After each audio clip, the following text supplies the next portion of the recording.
আসসালামু আলাইকুম ওয়া রাহমাতুল্লাহ। আপনারা দেখছেন ওয়ার্ল্ড নিউজ নীরব চ্যানেলে সবাইকে স্বাগতম। পুরো ভিডিওটি দেখলে সত্য জানতে পারবেন। ভারতে বাংলাদেশি 2 টাকার 60,000 নতুন নোট উদ্ধার। ভারতের পশ্চিমবঙ্গে বাংলাদেশি 2 টাকার 60,000 নতুন নোট উদ্ধার করা হয়েছে। প্রকাশ বুধবার 28 ডিসেম্বর 2025। ভারতে বাংলাদেশি 2 টাকার 60,000 নতুন নোট উদ্ধার। ভারতের পশ্চিমবঙ্গে বাংলাদেশি 2 টাকার 60,000 নতুন নোট উদ্ধার করা হয়েছে। মঙ্গলবার 23 ডিসেম্বর সকালে রায়গঞ্জ শহরের উপকণ্ঠে উত্তর দিনাজপুর জেলার হেমতাবাদ থানা আওতাধীন ঠাকুরবাড়ি এলাকা থেকে এসব নোট উদ্ধার করা হয়। টেলিগ্রাফ ইন্ডিয়া জানিয়েছে, মঙ্গলবার সকালে গোপন সংবাদের ভিত্তিতে অভিযান চালায় কাস্টমস বিভাগের একটি দল। এ সময় তারা চেকপোস্ট বসিয়ে নাম্বার প্লেটবিহীন একটি মোটরসাইকেলে 2 যুবককে চলাচল করতে দেখেন। তাদের থামার সংকেত দিলে যুবকরা প্রথমে থামার ভান করে হঠাৎ দ্রুত পালিয়ে যান। পরে কাস্টমস কর্মকর্তারা তাদের ধাওয়া করেন।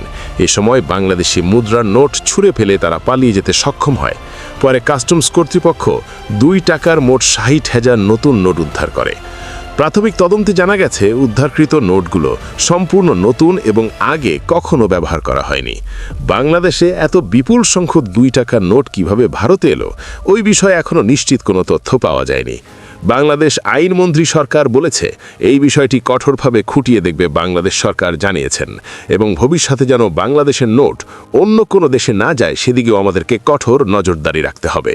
অন্যদিকে বাংলাদেশের 2025 সালের ডিসেম্বরের শেষ দিকে বাংলাদেশের বৈদেশিক মুদ্রার রিজার্ভ $32.80 বিলিয়ন এবং নিট রিজার্ভ ছিল প্রায় $28.11 বিলিয়ন। রিজার্ভের এই পরিমাণ বিভিন্ন সময়ে ওঠানামা করেছে, তবে ডিসেম্বরের শেষে এই সংখ্যাতে ছিল সাম্প্রতিক সময়ের সর্বোচ্চগুলোর মধ্যে। রিজার্ভের বিস্তারিত: মোট রিজার্ভ প্রায় $32.80 billion December 2025। NEET reserve BPM-6 পদ্ধতি অনুযায়ী প্রায় $28.11 বিলিয়ন ডিসেম্বর 2025। সাম্প্রতিক প্রবণতা: 2025 সালের শেষ দিকে রিজার্ভ বাড়তে দেখা গেছে, যা বছরের মাঝামাঝি সময়ের তুলনায় বেশি ছিল। যেমন জুনে ছিল $20.57 বিলিয়ন। সংক্ষেপে, ডিসেম্বর 2025-এর শেষ নাগাদ বাংলাদেশের বৈদেশিক মুদ্রার রিজার্ভ $32.80 বিলিয়ন কাছাকাছি ছিল, যা দেশের অর্থনীতির জন্য একটি ইতিবাচক দিক বলে আখ্যায়িত করছেন বাংলাদেশের বিশেষজ্ঞরা। বিশেষজ্ঞরা আরও বলছেন যে বাংলাদেশের রিজার্ভের এত উন্নতির কারণ হল একমাত্র প্রবাসীদের কারণে।